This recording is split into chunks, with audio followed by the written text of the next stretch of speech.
Hello everybody and welcome back to stages 3 and 4 of the FRR Tour Britannia. I've had a couple of very rough days and now we're back with an ITT around the city and the Sgurr in Scotland, which is actually a route that I've never done before. I mean, I've ridden it, but I've never actually done the specific route itself. And essentially this one is up and down the little climb that's in Scotland. Forget the name of it now, but it's up and down that climb. 4 laps of that basically. So that's an interesting one for a time trial. And yeah, I wasn't really massively looking forward to this one. So normally I'm quite good. I say I'm quite good. I'm the best version of myself, shall we say, when I'm doing a kind of flat time trial or individual time trial rather than this kind of up, down, up, down, up, down, up, down. And this is something that I've definitely noticed with this tour. It's very, very up and down. It's a very punchy tour, whereas the Tour France was, in my opinion, it had a significant amount of climbing. So it had, some 5-minute and longer climbing efforts. But this tour is very kind of, as I said before in my last video, a bit of a puncher's dream, to be honest with you. So yeah, my main aim for this particular ITT was to put in a significant effort on the incline part of it, the Sgurr summit, and then obviously on the decline, just get a little bit of rest. So it was interesting because obviously this course is quite short. There was always people around you, whether it was people that were better than you, that were lapping you, or people that were kind of on the same sort of level. So there was always people about, there was always someone to chase, which I actually quite liked about this particular race itself. And it was actually really funny because towards the end of this race, some of the A's came past me, including Ed Laverack, and it was like I was stood still. They're just in a completely different league, and I know it's not about comparing myself to some of those. I'll compare myself, and I'll always try and compete firstly against myself,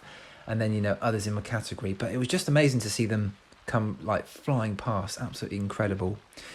So yeah, as you can see by the graph down the bottom, I'm not doing too bad a job, just trying to stay in the kind of threshold, trying to do my best to actually pace myself on this particular climb. So this, I think it's the North Summit is the slightly longer, flatter-ish version, and the South is kind of more of an incline, but it's shorter. I actually prefer the South, I think, but as I say, it was a pretty decent course, and like a different kind of a course for an ITT, so that was pretty interesting. Now, I wasn't overly hopeful of doing anything too spectacular in this race. I just thought it would be a good little kind of training session really for me. There were no sprint points, there were no KOM points or anything like that, so yeah, once again for me, it's good to get a bit of threshold training down, and it's good to just test myself and see where I am, against, as I say, against others and within my category. I think the GC is probably, no probably about it. It's definitely not going to happen for this time round. But we have got some different kind of goals, so it would be nice to stay there or thereabouts on the sprint for the sprint jersey. So top 15, that would be fantastic. So.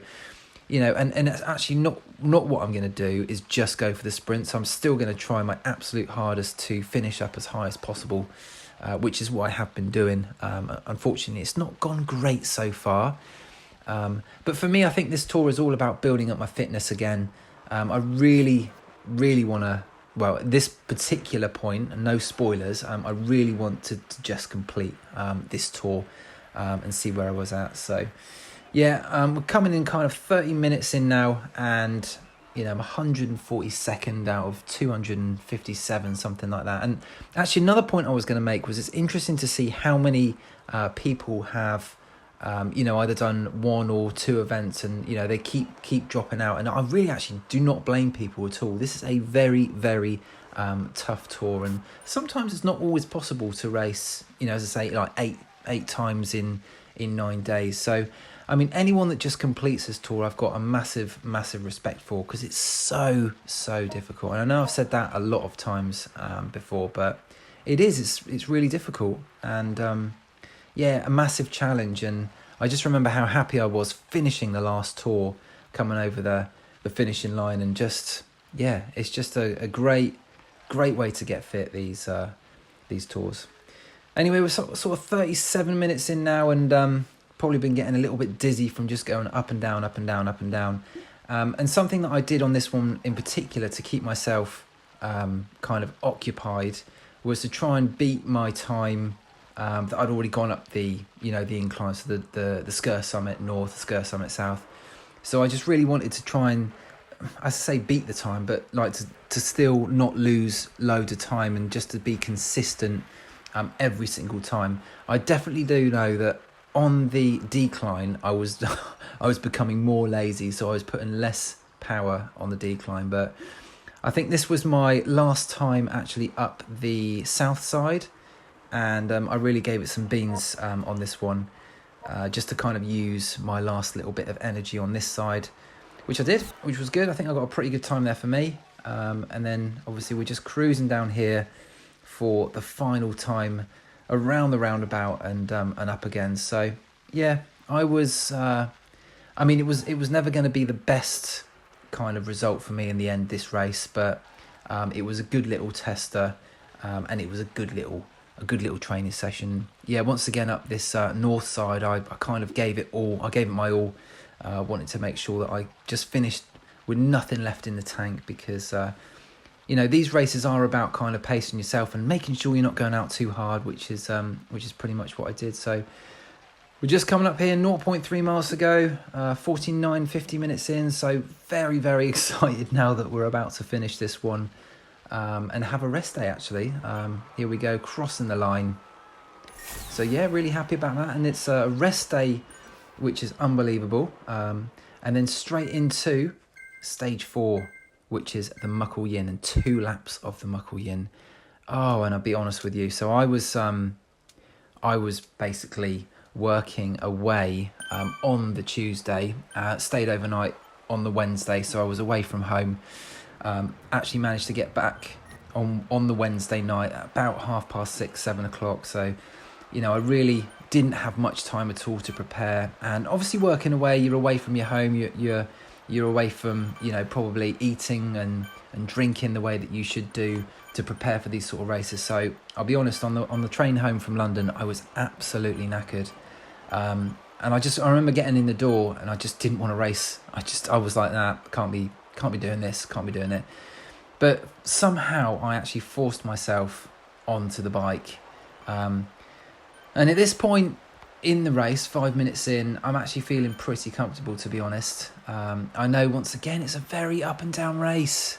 It's a very up and down race. And these, I said before, do not suit me. And as we come up to this little corkscrew here, my main aim is just to stay with this front group whilst, continuing to want to ride this race, because I was fighting myself the whole time because I just wanted to get off and stop.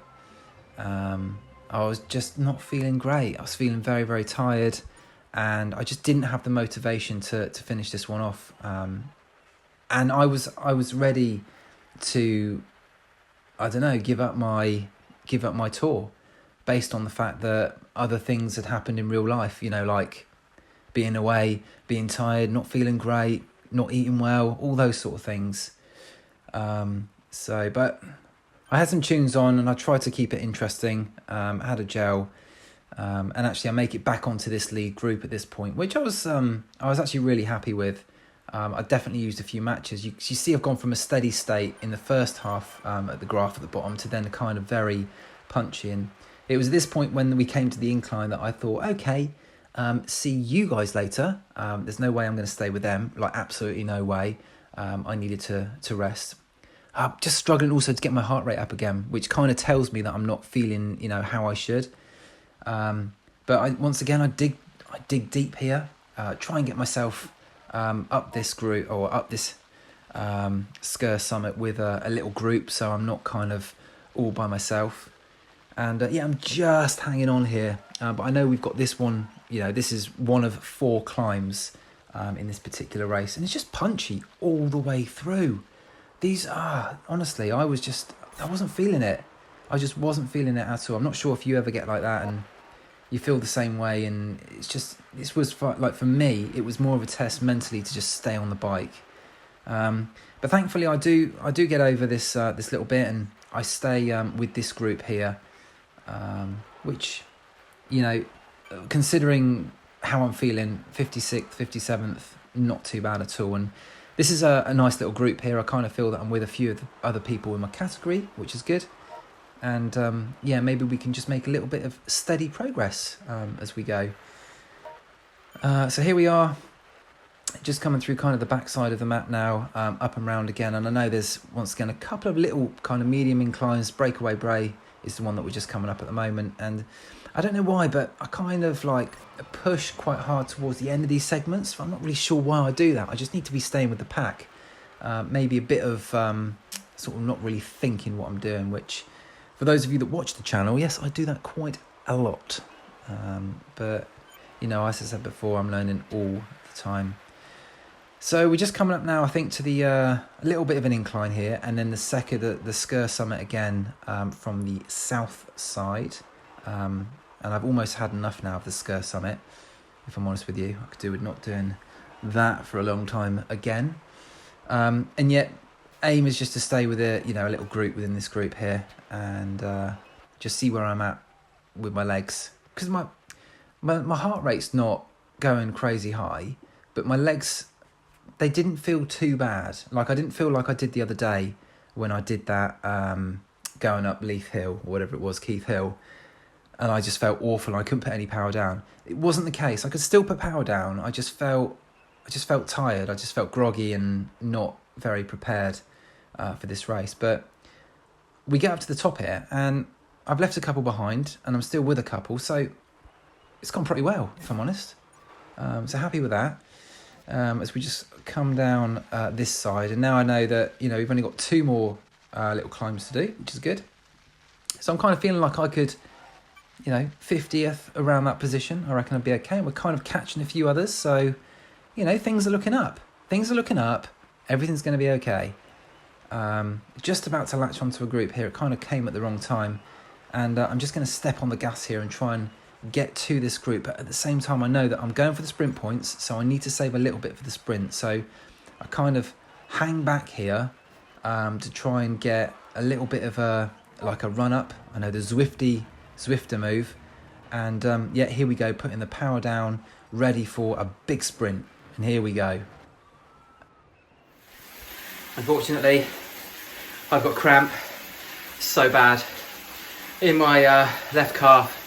While doing that sprint, I completely stopped pedaling. I had to. I'm afraid it's over. I'm going to finish this ride. It's just out of pride at zone 2 or something, zone 1. And then I'll probably call it a day for this tour. Unfortunately, it's just not worth getting injured or ill. So yes, bad news, I'm afraid. I'm completely cramped up, and I decided to then ride around, as you can see, alone for the next, it was only like half an hour-ish, but these things happen, and I had a bit of pride, really wanted to kind of finish off this particular race. And as I was riding round, I was still getting a bit of cramp, but at the same time, it was kind of easing a little bit. But yeah, so I mean, I'm 71st, and I've not done a sprint, so it's not great. So I'm not overly happy with this race at all, and I'm just coming around the final course, and I don't really want to lose to anyone else. So I thought to myself, let's try the Zwifter move here, especially because I've never really done it properly. Last time I was doing this course, I absolutely messed it up. So I thought, why not give it a go? So I kind of let these guys go ahead, and as I say, it's not an issue with my legs. It was just an issue with the fact that I just couldn't put any power down really. But I grin and beared it for this little bit, and as you can see, the Zwifter move absolutely works. So thank you, Zwifty. And here we are. So unfortunately or fortunately, I'm now 80th in GC, which is not terrible. But it really is terrible. The green jersey, unfortunately, I've slipped down a little bit. I'm now 33rd. Just such a shame that I cramped up on that sprint, unfortunately. And then final KOM jersey, we're 63rd. So, you know, overall not too bad. Now, I haven't decided whether I'm actually going to sort of not continue the tour.